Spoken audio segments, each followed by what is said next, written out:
The most important trends we see at the European markets is probably that we have very different cycles across Europe.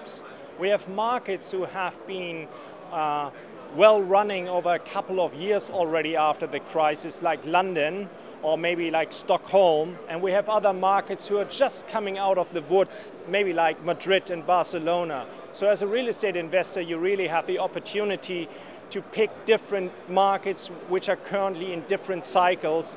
And that's not only with regards to the available product, it's also with regards to the availability of debt, where we have very different trends in the different European markets. Well, we have markets like London, where we can see that London has completely decoupled of the overall GDP development in the UK and the wider development in the UK. It has developed over the last couple of years clearly as one of the safe havens of the world. And so central London has moved out of the crisis at a very early time and is taking now not only the full benefit with regards to the investment market, but also the occupier demand is quite strong, and we have very little development, so we will see quite strong rising rents, especially in the West End. If we compare that to other markets like Stockholm, Stockholm has gone very domestic. Most of all the commercial real estate transactions in Stockholm this year went to domestic buyers because there are very strong pension funds in that domestic market.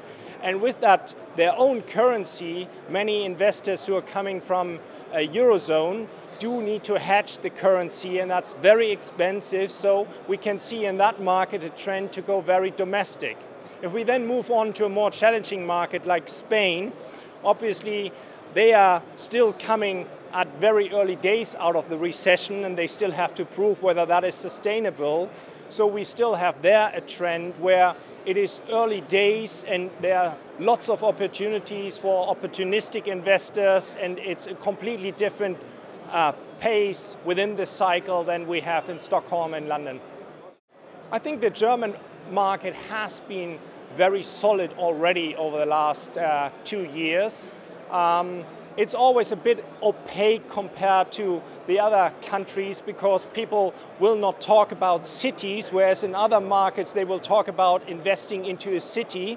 Whereas in Germany they always talk about Germany because they don't really know which city to go to because you have various opportunities. One of the big advantages of the German market is that the availability of debt is very, very high. Margins from a banking perspective are very low again, so finance is cheap.